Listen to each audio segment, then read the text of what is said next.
Hello everyone, मैं विनीता मीना आज applied mechanics के इस वीडियो में आपको प्रोजेक्टाइल पार्ट 2 के बारे में समझाऊंगी। जैसा कि हमने पिछली स्लाइड्स में पढ़ा था, पिछले वीडियो में देखा था कि प्रोजेक्टाइल होता क्या है और उसके साथ जो टर्म्स थी जिन्हें हम जनरली यूज़ करते हैं वो हमने समझ ली थी। तो आइए चलते हैं आज के हमारे इस टॉपिक पर, मोशन ऑफ अ प्रोजेक्टाइल।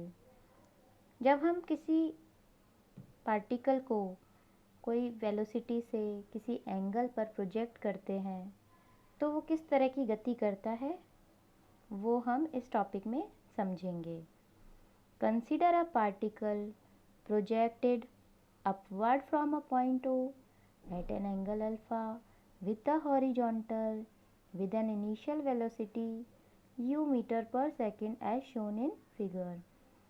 जैसा कि यहाँ पर चित्र में दर्शाया गया है, एक पॉइंट है O जिससे किसी पार्टिकल को u वेलोसिटी के साथ अल्फ़ा एंगल पर प्रोजेक्ट किया जाता है।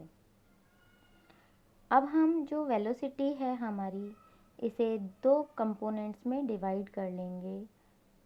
Now resolving this velocity into its vertical and horizontal components, तो हमारा वर्टिकल कंपोनेंट हो जाएगा u sine alpha and h is equal to u cos alpha, जैसा कि यहाँ दिखाया गया है।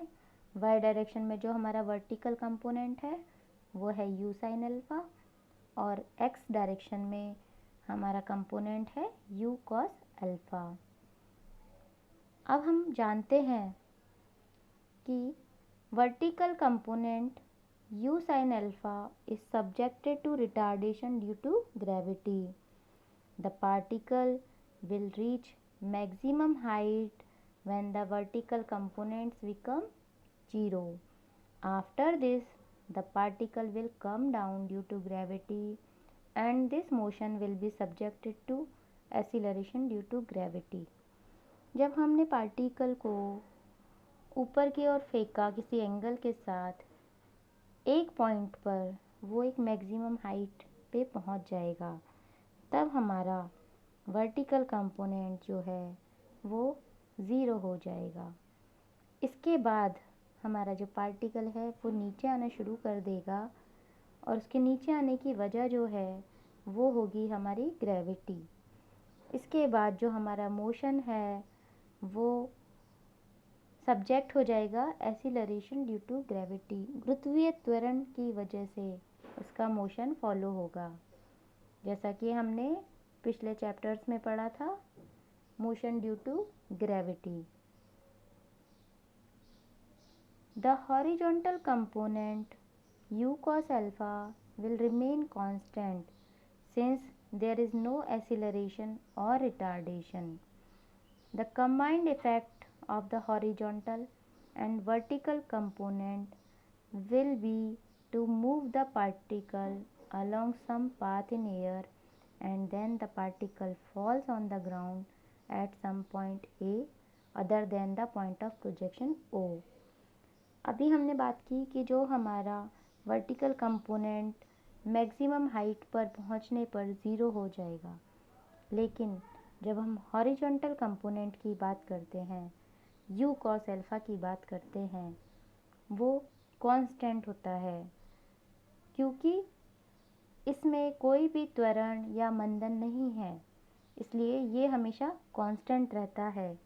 तो जो हमारे दोनों कंपोनेंट्स हैं उन दोनों के कंबाइंड इफ़ेक्ट की वजह से जो हमारा पार्टिकल है वो O से होते हुए A पर जाकर गिर जाता है और O और A ये दोनों बिंदु एक दूसरे से अलग होते हैं। आइए अब हम बात करते हैं कि जो प्रोजेक्टाइल है वो जो पाथ फॉलो कर रहा है, जो पैराबोलिक पाथ हमारा O से A तक जा रहा है, उसकी इक्वेशन क्या है। अब हम इसे फॉलो करेंगे। जैसा कि हमारे फिगर में दिखाया गया है, एक पार्टिकल है जो कि O बिंदु से फेंका गया है। तो जो हमारा पार्टिकल है वो ओ पी ए, जैसा कि यहाँ डायग्राम में दिखा है P point, O P A path को फॉलो करेगा और उसके बाद ए पर पहुँचने के बाद वह नीचे गिर जाएगा ए बिंदु पर। अब हम मान लेते हैं कि u जो है हमारी वेलोसिटी ऑफ प्रोजेक्शन है, यानी जिस वेलोसिटी से हमारा पार्टिकल का जो मोशन है वो स्टार्ट हुआ है। अब हम मानते हैं अल्फ़ा जो है हमारा वो angle of projection with the horizontal है, जैसा यहाँ डायग्राम में दिखाया है अल्फ़ा एंगल। अब हम एक पॉइंट लेते हैं P। मान लिया कि किसी टाइम t सेकंड के बाद जो हमारा पार्टिकल है वो पॉइंट P पर पहुंचता है और उसके कोऑर्डिनेट्स हो जाते हैं x, small x and small y, जैसा यह डायग्राम में दिखाया है। O से लेके P का जो पाथ है हमारा, P पॉइंट पर हमारा x डायरेक्शन में जो कोऑर्डिनेट है वो है स्मॉल x और y डायरेक्शन में P का जो कोऑर्डिनेट है वो है हमारा स्मॉल y। अब हमें पता है कि horizontal component of velocity of projection हमारा है u cos अल्फ़ा और वर्टिकल कंपोनेंट है u sin अल्फ़ा। अब हम ग्रेविटी की वजह से जो हमारी इक्वेशन थी जिसमें हम बात करते थे सेकंड इक्वेशन की, s is equal to u t plus half a t square, जब हमने मोशन अंडर ग्रेविटी में जब किसी वस्तु के नीचे गिरने की बात की उस केस में हमने फॉर्मूला यूज़ किया s is equal to u t minus half g t square. यहाँ पर हमारा जो डिस्टेंस है P पॉइंट पर वो है y, उसके लिए हम फॉर्मूला यूज़ करेंगे u साइन अल्फ़ा हमारी होगी इनिशियल वेलोसिटी, मल्टीप्लाई करेंगे इसे हम टाइम से, minus half g t square. और हमने अभी डायग्राम में देखा कि जो हमारा x है उसको हम कैसे निकाल सकते हैं, x हमारा है डिस्टेंस, वेलोसिटी इनटू टाइम हम करेंगे तो हमारा x आ जाएगा u cos अल्फ़ा t। इस इक्वेशन से हम t की वैल्यू निकाल सकते हैं x upon u cos alpha. अब जो हमारी ऊपर इक्वेशन है इक्वेशन नंबर 1, उसमें हम t की वैल्यू पुट कर देंगे तो जो हमारा फॉर्मूला आएगा y का वो आएगा x tan alpha minus g x square upon 2u square cos square alpha. Since this is the equation of parabola, therefore path of a projectile is also a parabola। ये जो हमने equation निकाली है y और x की terms में, ये हमारी पैराबोला की इक्वेशन है। तो हम ये मान सकते हैं कि जो हमारी पार्टिकल है वो जो पाथ फॉलो कर रहा है वो पाथ है हमारा पैराबोला का, और इसे हम इक्वेशन ऑफ ट्रेजेक्ट्री भी कहते हैं।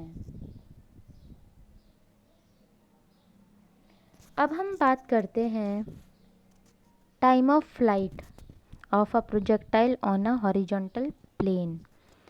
अब हम बात कर रहे हैं कि जो हमारा पार्टिकल फेंका गया है उसके प्रोजेक्शन से लेके उसके वापस ज़मीन पे गिरने तक जो उसने टाइम लगाया है वो हम कैसे निकालेंगे। पहले हम समझते हैं टाइम ऑफ फ्लाइट क्या है। जैसा कि पहले हम देख चुके हैं, it is the time for which the particle has remained in the air. जिस टाइम तक हमारा पार्टिकल फेंक के जाने से लेकर ज़मीन पर गिरने वाला है तब तक का जो टाइम है, यानी हवा में वह कितनी देर रहा है, वह हमारा है टाइम ऑफ फ्लाइट। अभी हमने पिछली इक्वेशन अभी देखी y is equal to u sine alpha t minus g t square. अब हम जानते हैं कि जब हमारा पार्टिकल ज़मीन पर गिरेगा उस केस में हमारा y हो जाएगा 0। तो जब हम बात कर रहे हैं कि a पॉइंट पर हम y की वैल्यू रख सकते हैं 0, तो ऊपर वाली इक्वेशन में अभी हम y की वैल्यू रखते हैं 0। जब हम इसको सिंप्लीफाई करेंगे और हम t को अननोन मानते हुए वैल्यू निकालेंगे तो t की वैल्यू आ जाएगी 2u sin alpha upon g। तो जो हमारा टाइम ऑफ फ्लाइट है, हमारा जो पार्टिकल कितनी देर हवा में रह रहा है, यह हम इस इक्वेशन से निकाल सकते हैं। t is equal to 2u sin alpha upon g। यहाँ पर u हमारी इनिशियल वेलोसिटी है, अल्फ़ा हमारा एंगल ऑफ प्रोजेक्शन है और g हमारा ग्रेविटेशनल कांस्टेंट है। तो जिस वेलोसिटी से हमारा पार्टिकल जिस एंगल पर फेंका गया है, ये दोनों जो टर्म्स है ये हमारी टाइम ऑफ फ्लाइट को अफेक्ट करती हैं। अब हम बात करते हैं horizontal range of a projectile. अब कितनी देर तक हवा में रहा वह तो हमने ज्ञात कर लिया, लेकिन O से लेके A बिंदु तक की जो दूरी है वो कितनी है, ये हम अब इस आगे आने वाले टॉपिक में देखेंगे। The horizontal velocity of a projectile. Horizontal direction में हमारी वेलोसिटी का कंपोनेंट था u cos अल्फ़ा और टाइम ऑफ फ्लाइट हमने निकाला है अभी t is equal to 2u sin alpha upon g। Distance को हम वेलोसिटी इंटू टाइम से निकाल सकते हैं, तो इसी इक्वेशन को हमने यूज़ किया है। Horizontal range equal to horizontal velocity into time of flight. यहाँ पर अब हम दो ऊपर जो हमने फॉर्मूले लिखे हैं वो हम यहाँ पुट करेंगे और जो रेंज है उसको हम r से डिनोट कर रहे हैं। तो r इज़ इक्वल टू हो गया हमारा u square sine to alpha upon g। अब हम ये देख सकते हैं कि हमने टाइम ऑफ फ्लाइट निकाल लिया और हमने हॉरिजॉन्टल रेंज निकाल ली। अब हम ये मानते हैं कि एक वेलोसिटी जो कि हमें दी गई है उसके लिए रेंज जो है वो किस केस में मैक्सिमम होगी। वो मैक्सिमम होगी हमारी जब हमारा साइन टू अल्फ़ा की वैल्यू हो जाएगी 1।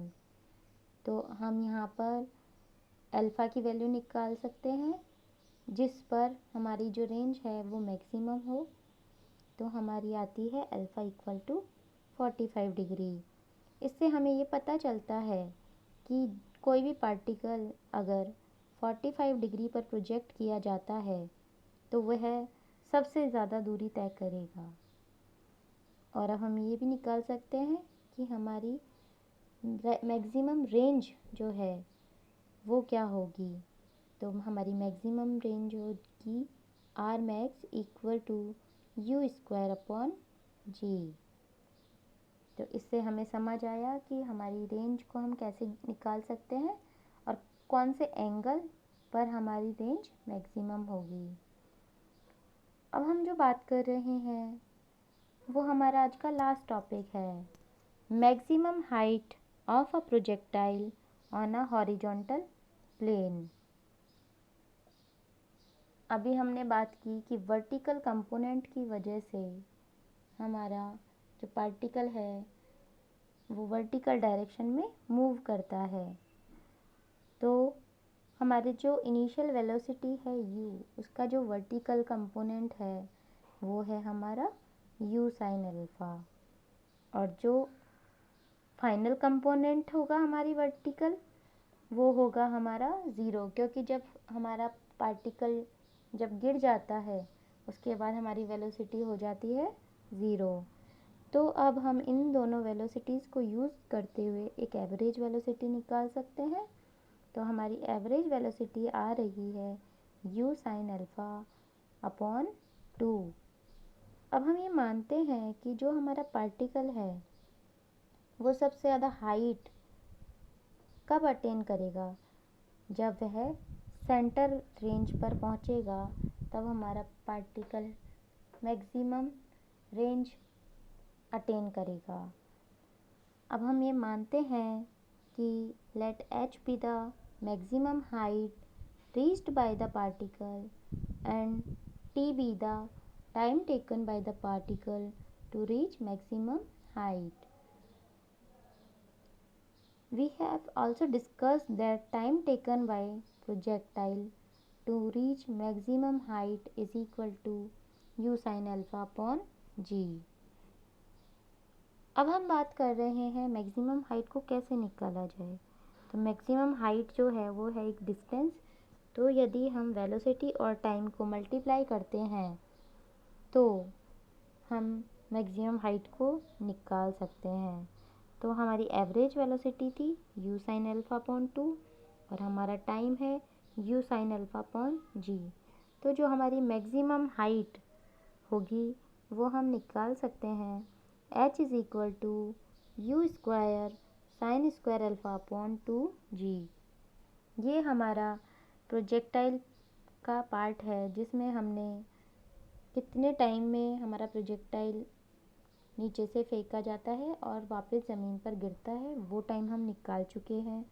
इसके बाद हमने रेंज निकाली है, कितनी दूरी हमारा पार्टिकल तय कर रहा है, और हमने निकाला है मैक्सिमम हाइट जो हमारा पार्टिकल अटेन करता है। Thank you.